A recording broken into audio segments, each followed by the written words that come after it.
क्या है 2022 में योगी आदित्यनाथ? वहाँ तो है जो चित्त समझो इनको, वहाँ हाँ चित्त जानी वहाँ पर पसार देंगे। जब समझ चुके हैं अच्छे से कि ये सरकार को हम ही लोग ने फर्श से अर्श पर बिठाया। अब हम ही युवा इनको विपक्ष में बैठने लायक भी नहीं छोड़ेंगे, ये हम लोग की पक्की है। प्रधानमंत्री यूपी हारेंगे, पंजाब और उत्तरांचल हारेंगे, 23 में राजस्थान भी हारेंगे, फिर भी ना मानेंगे। ये राजहट ऐसी चीज़ होती है, क्यों मानेंगे तो उनकी डबल हार है, मानेंगे। पुर बॉर्डर में है और लगातार वाराणसी से और उत्तर प्रदेश के अलग अलग जगहों से आपको कवरेज दे रहे थे।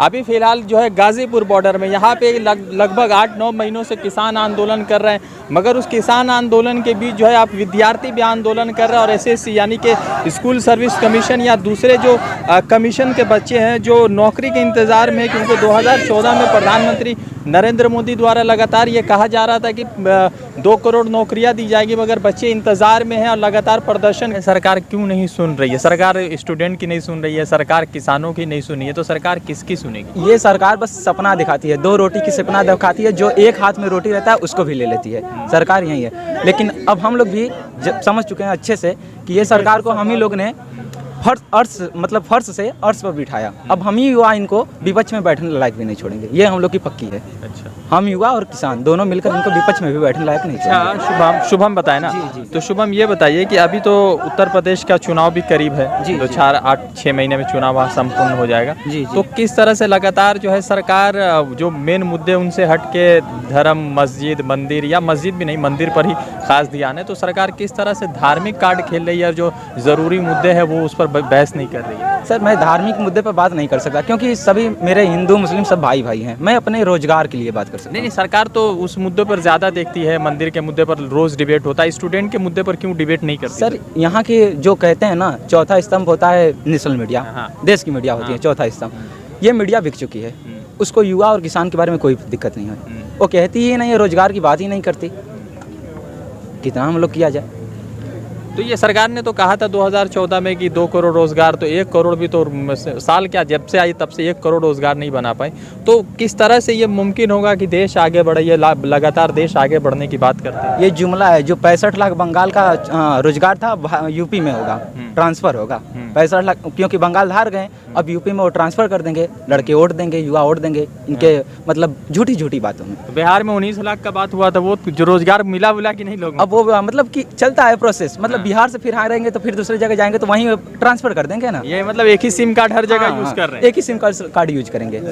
धरातल पे काम करके दिखाएं किसानों को। उन्होंने वादा किया था कि हमारी सरकार पूर्ण बहुमत में बनेगी, केंद्र में बनेगी, तो हम है जो किसानों के कर्ज माफ़ करेंगे, 15-15 लाख खाता में डालेंगे, जीरो खाता खुलवाने के बाद, और गैस सिलेंडर वगैरह है जो हम फ्री देंगे, बिजली फ्री देंगे और 24 घंटे बिजली देंगे। तमाम वादे किए थे इन्होंने, लेकिन एक भी वादे नहीं निभाए।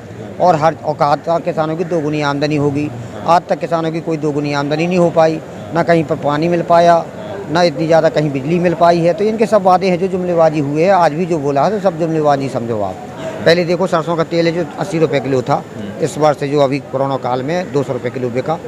तो भाजपा के लोग भी तो कह रहे हैं कि हम 500 में खरीदेंगे। नहीं, क्या खरीदेंगे 500 में? वो सरसों का तेल नहीं, हमें जनता को 200 रुपये लीटर है जो मिला तेल, 200 रुपये लीटर हमें सरसों का तेल मिला, और 100 रुपये है जो लीटर हम तेल खरीद रहे हैं उसका है जो डीजल, और 100 रुपये लीटर है जो हमें वह पेट्रोल खरीद रहे हैं। थोड़ी बहुत जैसे मोटरसाइकिल वगैरह हैं किसानों की या गाड़ियों में डालना पड़ता है, तो कुछ छूट देना चाहिए इनको किसानों को। जो सब्सिडी है, जो ये 70% सब्सिडी है जो ले रहे हैं, बाहर से जो तेल आ रहा है 30% पे आ रहा है, 30 रुपये केवल वहाँ से आता है, और यहाँ ये 70% है जो टैक्स ले रहे हैं दोनों सरकारें मिल करके। अगर ये टैक्स छोड़ दें तो हमें 30 लीटर के हिसाब से 30 लीटर रुपया, केवल 30 रुपये लगेगा 1 लीटर की, हमें है जो ये छूट मिल सकती है हमें। तो कहाँ से हैं आप? हम हमीरपुर जिला के रहने वाले हैं, उत्तर प्रदेश से? बुंदेलखंड हमीरपुर। तो उत्तर प्रदेश का ये हाँ, इलाका उत्तर प्रदेश में आता है। ये 7 जिले हैं बुंदेलखंड में, हमीरपुर, महोबा, हाँ। चित्रकूट, झांसी, ललितपुर, ये और क्या है 2022 में योगी आदित्यनाथ? वहाँ तो है जो चित्त समझो इनको, वहाँ हाँ चित्त जानी वहाँ पर पसार देंगे। इसका मतलब है बुंदेलखंडी भाषा में, यानी इनकी एक भी सीट नहीं देंगे, क्योंकि इन्होंने 2014 में हम लोगों से वादा किए थे बुंदेलखंड में कि हम आपको हर खेत में पानी देंगे, हर किसान के कर्ज माफ़ करेंगे और हर बिजली 24 घंटे देंगे। इसका विपरीत उल्टा हुआ वहाँ। कहीं कुछ नहीं हो पाया, इसलिए वहाँ पर किसान सब नाराज़ है और हर घर में लट्ठर रखे बैठे हुए हैं कि भाजपा के कब आएँ गाँव। तो इनको ये जो बरगल आ रहे हैं किसानों को और कि हमने ये किया वो किया, अपनी गिनती गिनवा रहे, उपलब्धियाँ गिनवा रहे। तो वहाँ जो किसान बैठे हैं लट्ठर रखे हुए हर घर में कि अब ये भाजपा सरकार आए, जो हमारे कहा था कि 2 गुनी आमदनी होगी और हमारी और आमदनी सब छीन ली। पहले 50 किलो की बोरी जो मिलती थी DAP यूरिया की, अब 45 किलो की कर दी। पहले 800 रुपये की आती, तब 1350 रुपये की कर दी है। एक बोरी पर 600 रुपये ईंच लिया और वही 600 रुपये ईंच करके वो साल में हमें 6000 रुपये दे रही। और तो आप ही का पैसा आप ही को उल्टा दे रहे हैं। बताओ, इस तरह से है जो शोषण कर रहे हैं हम लोगों का। कोरोना काल में पिछले वर्ष 500 रुपया लगता था मास्क ना लगाने पर, 500 रुपया, इस वर्ष 2000 रुपया कर दिया। तो पिछले साल 2.5 लाख लोगों के ऊपर यूपी में कोरोना काल में वो मुकदमे लगाए। एक आदमी पर 500 रुपया और 2.5 लाख के ऊपर कितना हो गया? करोड़ों रुपया हो गया। तो वही रुपया हमारा ईंच लिया।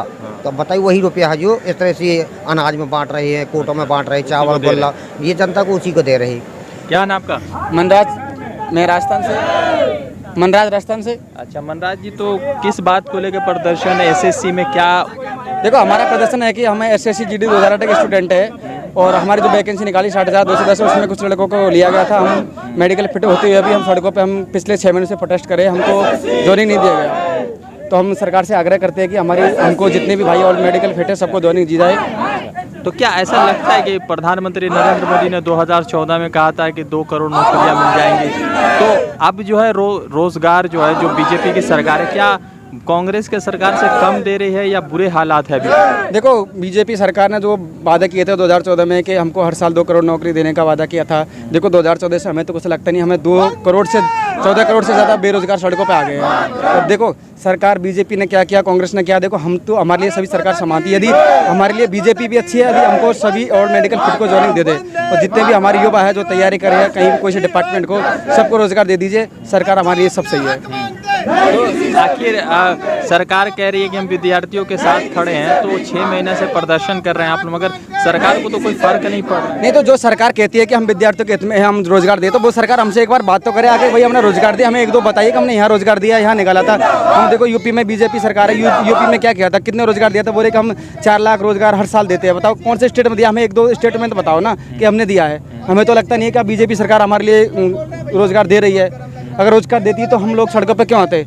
इतना कोई मूर्ख नहीं है जो सड़कों पर आता। भाई, हम अपना हक लेने के लिए पिछले 6 महीनों से जंतर मंतर पर बैठे, हमने 2 बार प्रोटेस्ट किया, हम कई बार जेल जा चुके हैं, लाठी चार्ज भी हमारे साथ हुआ है। और देखो, जरूरत पड़ेगी तो हम आगे भी हम प्रोटेस्ट करें। ये सरकार जो है, क्या ऐसा नहीं लगता कि बहुत ज़्यादा जो है ये सरकार हिंदू मुस्लिम कर रही है, और जो लोग जो है धर्म का कार्ड पिछले 2014 से लगातार खेला जा रहा है? बिल्कुल सही बात है। देखो, ये धर्म करिए और लॉकडाउन के टाइम पे देखो, कोरोना के काल में हमारे साथ इतना धोखा हुआ है।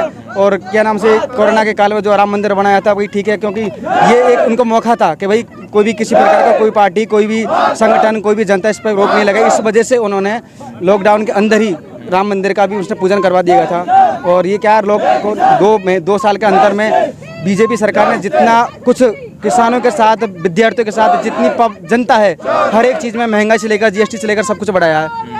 तो हम तो इस चीज़ से सहमत नहीं है कि हम क्या, पूरी जनता ही, देश की जनता इस बात से सहमत नहीं है कि बीजेपी सरकार ने उनके लिए कुछ किया है। फ्लॉप रही क्या रोजगार? बीजेपी तो जो काम कर रहे हैं बिल्कुल सही नहीं कर रहे हैं। 2014 में कांग्रेस सरकार थी, 2014 के बाद से जो है भाजपा सरकार है, तो इन दोनों सरकारों में नौकरियों का अंतर किस तरह से घटा है? नौकरी का तो इसमें बीजेपी का जो सरकार है, पहले भी रहा है, अभी भी है, इसमें उद्योग पे ज़्यादा ये विश्वास किया जाता है इनका सरकार में, ऐसा देखा जाता है और ऐसा हो भी रहा है, मेरे को जैसा लगता है। लेकिन गवर्नमेंट से मैं दरख्वास्त करूंगा कि हम लोगों को ज्वाइनिंग दिया जाए। इससे हम लोग कोई ये IAS IPS का नौकरी मांग नहीं रहे हैं, हम लोग बॉर्डर पे देश का सीमा का सुरक्षा करने के लिए ऐसा हम लोगों ने ये मांग रखा है। तो किन मुद्दों पर चल रहा है? लगातार रोजगार को लेकर चल रहा है। मोदी जी तो कहवे कर रहे हैं कि रोजगार की तैयारी चल रही है। देखिए क्या होता है कि बोलना और करना, कथनी करनी में अंतर होता है। अगर वो बोल रहे हैं कि 2 करोड़ रोजगार हम दे रहे हैं, रोजगार दे रहे हैं साल में, तो वो ग्राउंड पे नहीं दिख रहा है। जाकि दिखना जरूरी है ग्राउंड पे। आप बोलिए मत बोलिए, बट ग्राउंड पे दिखना बहुत जरूरी है। अब ये भर्ती आई थी 2018 में SSC GD की, ये पैरामिलिट्री फोर्सेस में ज्वाइन करते हैं बच्चे इसमें। उसको पूरा होते होते 4 साल लग गए, कोविड की वजह से 2021 आ गया। उसके बाद जो हुआ, सीटें काफ़ी खाली हैं, 1,27,000 के आसपास खाली हैं सीटें, बट उन्होंने ज्वाइनिंग सिर्फ 55,000 को दी और पॉइंट से बच्चों को बाहर कर दिया। 4 साल इसमें 75% बच्चे जो हैं ओवर एज हो चुके हैं। तो यही चल रहा है, उसी का प्रोटेस्ट चल रहा है, अपना हक मांग रहे हैं। कब तक ये प्रदर्शन चलते रहेंगे? जब तक नहीं मिलेगा। सर, ये सरकार तो लगातार कह रही है ना कि राष्ट्रवाद पर हम काम कर रहे हैं, तो जब सीमा पर हमारे जवानों की संख्या कम है तो सरकार क्यों नहीं रिक्रूटमेंट निकाल के जल्दी से उनको भर्ती करवाती है? यही चीज़ है ना कि देखिए वो जो काम कर रही है, हम युवाओं के साथ अगर धोखा कर रही है तो वो हमारे साथ धोखा नहीं कर रही है, वो देश के भविष्य के साथ धोखा कर रही है। वो देश के कह रहे हैं देश के हित में काम नहीं कर रही है। अगर वो राष्ट्रीय भक्ति का दम भरते हैं बट वो टीवी पे सिर्फ भरते हैं, जमीनी स्तर पे आना बहुत ज़रूरी है। ठीक है, तो मैं ये कहना चाहता हूँ कि बोलने से अगर मैं बोल दूँ मैं राष्ट्रभक्त हूँ लेकिन मैं रेड लाइट क्रॉस कर दे रहा हूँ और मैं ऐसे काम कर रहा हूँ जो राष्ट्र हित में है ही नहीं, तो मैं राष्ट्रभक्त कैसे हो गया? बोलने से खाली राष्ट्रभक्त नहीं होते ना। मेरा ये अमित शाह जी है यहाँ के गृह मंत्री, उनके बेटा को बिना पढ़े लिखे वो बीसीसीआई के सेक्रेटरी बन गए, मगर आप जैसे युवा जो 2014 में मोदी जी के लिए वोट मांग रहे थे, आज जो है रास्तों पर सड़कों पे लेट रहे हैं, मगर सरकार किसी तरह से नहीं। देखिए, अमित शाह जी अपने बेटे को कुछ भी बनाए, हमें उससे कोई फर्क नहीं पड़ता। ठीक है, हर बाप को अपने बेटे के लिए चिंता होती है कि उसके लिए क्या करना है। ऐसी हमारे फादर को भी चिंता होती है कि हमारा बेटा आगे जाके क्या करेगा। हम मेहनत करके आए हैं, हमने ग्राउंड में रनिंग करी है, दिन रात हमने एक करके पढ़ाई करी है, मेडिकल पास किया है, हमने मेहनत करी है। हम कोई ऐसे नहीं मांग रहे कि हमें किसी को पद दे दो, या हम ऐसी नौकरी नहीं मांग रहे कि हमें बैंक में चाहिए। हम मांग रहे तो हम खतरे वाली नौकरी मांग रहे हैं। हमारे अंदर एक जज्बा है कि हमें देश की सेवा करनी है। अगर वो बिना सैलरी के भी हमें रखेंगे ना, हम जब भी तैयार है रहने के लिए। फिर कैसे चलेगा? रोजी रोटी घर का मसला कैसे पूरा होगा? वो भी होगा, जरूर होगा। और भी लोग और भी करने वाले हैं। पहले वो मौका तो दे हमें करने की, हमें देखे कि हम हमारे अंदर जो जज्बा है उन्हें दिखता है कि नहीं दिखता, बाद में वो डिसाइड करें कि हमारे साथ क्या करना है। चलिए, धन्यवाद। ठीक है, लगातार ये किसानों के आंदोलन के साथ विद्यार्थियों का आंदोलन है और इस आंदोलन में लगातार जो है बच्चे प्रदर्शन कर रहे हैं। उनकी डिमांड है कि उनको जो है सेना की वर्दी चाहिए। अब सवाल सबसे ज़रूरी हो गया है कि ये किस तरह से आगे बढ़ेगा और किस तरह से देखते हैं पूरे मुद्दे को लेकर।